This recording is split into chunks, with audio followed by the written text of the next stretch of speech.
नमस्कार दोस्तों, योजना की सीरीज़ में आपका स्वागत है।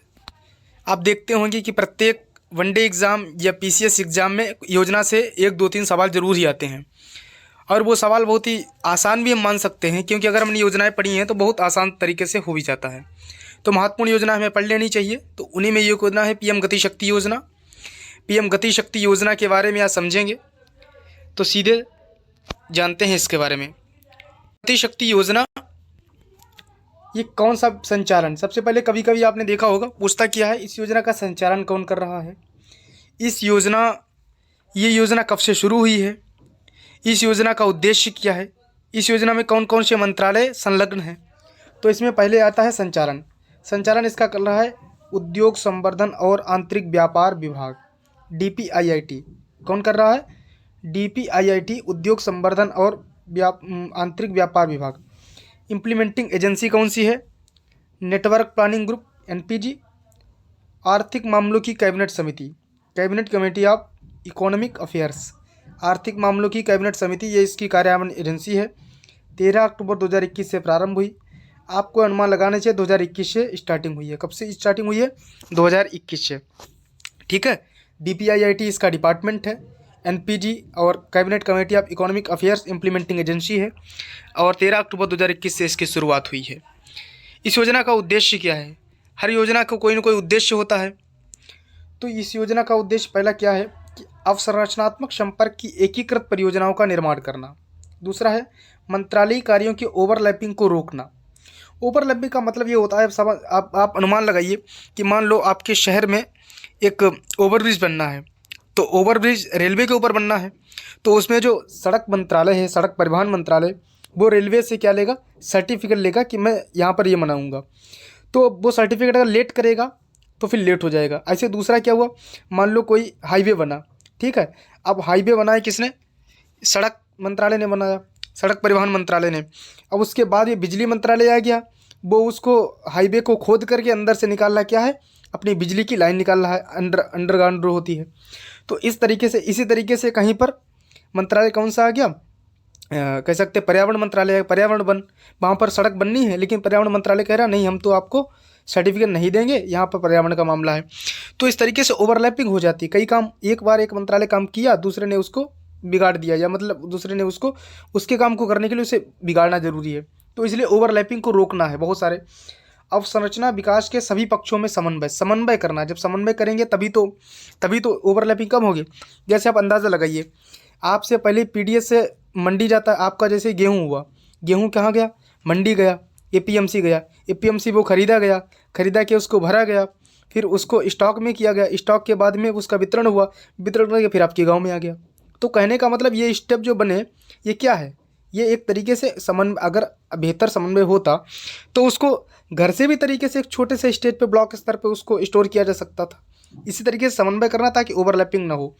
लॉजिस्टिक लागत को कम करना, हमारी जो इस तरीके से जो लागत बढ़ जाती है इसको कम करना। कार्गो हैंडलिंग कैपेसिटी को बढ़ाना।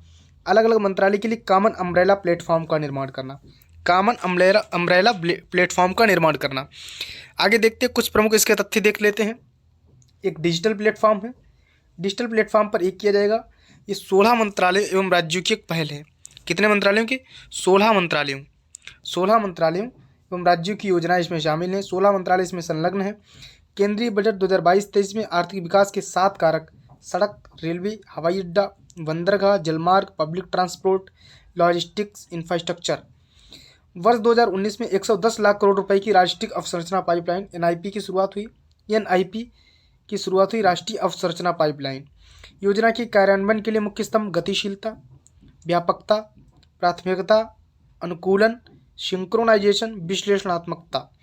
इसरो इमेजरी, भास्कराचार्य राष्ट्रीय अंतरिक्ष संस्थान के सहयोग से स्थानिक नियोजन उपकरणों सहित व्यापक टेक्नोलॉजी का इसमें प्रयोग किया जा रहा है। ये जो भास्कराचार्य राष्ट्रीय अंतरिक्ष संस्थान है, इसके सहयोग से इसमें स्थानिक नियोजन करके इसमें जो है व्यापक टेक्नोलॉजी का प्रयोग किया जा रहा है। देखो इसका स्लोगन भी है, प्रगति की गति, भारत की शक्ति, यानी प्रगति बढ़े, हम अधिक तेजी से ग्रोथ करें। वर्तमान स्थिति इसकी क्या है? रक्षा उत्पादन में 1.7 लाख करोड़ का कारोबार, 7.582 किलोमीटर नई सड़कों का निर्माण, 2500 किलोमीटर नई पेट्रोलियम पेट्रोलियम और गैस पाइपलाइनों का विकास। इसी तरीके से और क्या है, 2500 किलोमीटर की हो गया। फिर उसके बाद में क्या है, 29,040 किलोमीटर सर्टिफिकेट ट्रांसमिशन लाइनों का विकास। भारत के रेलवे नेटवर्क द्वारा 200 मिलियन टन माल परिवहन की क्षमता। पोर्टल के माध्यम से 11 महीनों में 13 से अधिक अंतर मंत्रालयी समस्याओं का समाधान। यानी मंत्रालय कोऑर्डिनेट करते हैं, समन्वय करते हैं, और समन्वय करके अपने जो गति है, अपने जो उनके निर्माण की गति है उसको वो आगे बढ़ाते हैं। ठीक है। पूर्वी रेलवे के आसनसोल मंडल में रेलवे का पहली गतिशक्ति कार्गो टर्मिनल प्रारंभ। इसमें पीएम डिवाइन योजना भी शामिल है। कौन सी योजना? पीएम डिवाइन योजना भी इसमें शामिल है। तो ये हमारा इसमें देखो, पीएम प्रधानमंत्री गति शक्ति मास्टर प्लान के अंतर्गत लक्ष्य क्या है? लक्ष्य है नेशनल हाईवे का नेटवर्क 2 लाख किलोमीटर तक करना। रेलवे द्वारा 1600 मिलियन टन कार्गो का परिवहन करना। 225 गीगावाट अक्षय ऊर्जा स्थापित करना। गैस पाइपलाइन नेटवर्क में 17,000 किलोमीटर जोड़ने की योजना कि गैस पाइपलाइन जो नेटवर्क है उसमें 17,000 किलोमीटर हम और जोड़ें। 250 गीगावाट अक्षय ऊर्जा की क्षमता का विकास करना। ठीक है। 200 से अधिक हवाई अड्डे, हेलीपैड और वाटर एरोडोम का निर्माण। ट्रांसमिशन नेटवर्क सर्किट को बढ़ाकर 4,54,200 किलोमीटर करना। ये डाटा है, बहुत ज़्यादा याद करने की जरूर नहीं है, एक बार सिर्फ देख लेना है। ये 2024-25 तक हमने लक्ष्य बनाए हुए हैं। सभी गाँव में 4G कनेक्टिविटी का विस्तार करना। सभी गाँव में क्या हो? 4G कनेक्टिविटी का विस्तार करना, ये इस योजना का लक्ष्य है। ठीक है। तो 4G कनेक्टिविटी का विस्तार हो, हाईवे का नेटवर्क 2 लाख किलोमीटर तक हो जाए, 1600 मिलियन टन कार्गो का परिवहन हो जाए, गैस पाइपलाइन किलोमीटर नेटवर्क जो है 17,000 किलोमीटर हो जाए। 17,000 किलोमीटर उसमें हम जोड़ दें जितना भी है। ठीक है। 200 से अधिक हवाई अड्डे, हेलीपैड और वाटर एरोड्रोम का निर्माण करना।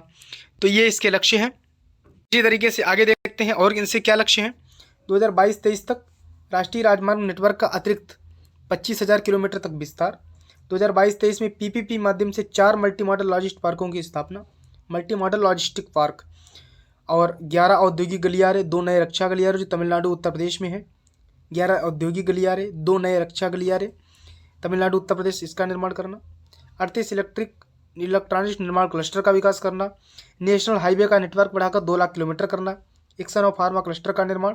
400 वंदे भारत ट्रेनों का निर्माण। 400 वंदे भारत ट्रेनों का निर्माण। तो ये इसका लक्ष्य है। इस तरह इस योजना को हमने डिस्कस किया। ये महत्वपूर्ण इसके पॉइंट्स हैं। कौन सा मंत्रालय इसको शुरू करता है, कौन से इसके लक्ष्य हैं, कितने मंत्रालय इसमें संलग्न है, आदि आदि महत्वपूर्ण जानकारियाँ हैं जो हमारे संज्ञान में होनी चाहिए। अगर हमारा क्वेश्चन फ्रेम होगा इस पर, तो उम्मीद है कि शायद यहीं से फ्रेम होगा कि जैसे मंत्रालय पूछ सकता है, योजना कब शुरू हुई है ये पूछ सकता है, योजना का लक्ष्य क्या है ये पूछ सकता है, कितने मंत्रालय शामिल हैं ये पूछ सकता है, आदि चीज़ें ही पूछेगा। उम्मीद करते हैं आपको वीडियो अच्छी लगी हुई है। अगर आपको अच्छी लगी है तो आप हमें कमेंट सेक्शन में बताइएगा, और कोई अगर आप वीडियो चाहते हैं तो वो भी आप संलग्न करिएगा, वो भी आप बताइएगा, अपना सुझाव दीजिएगा। स्वागत है आपका, इस सुझाव के आपके सारे स्वागत हैं। और आप चलते हैं नेक्स्ट वीडियो में मिलते हैं।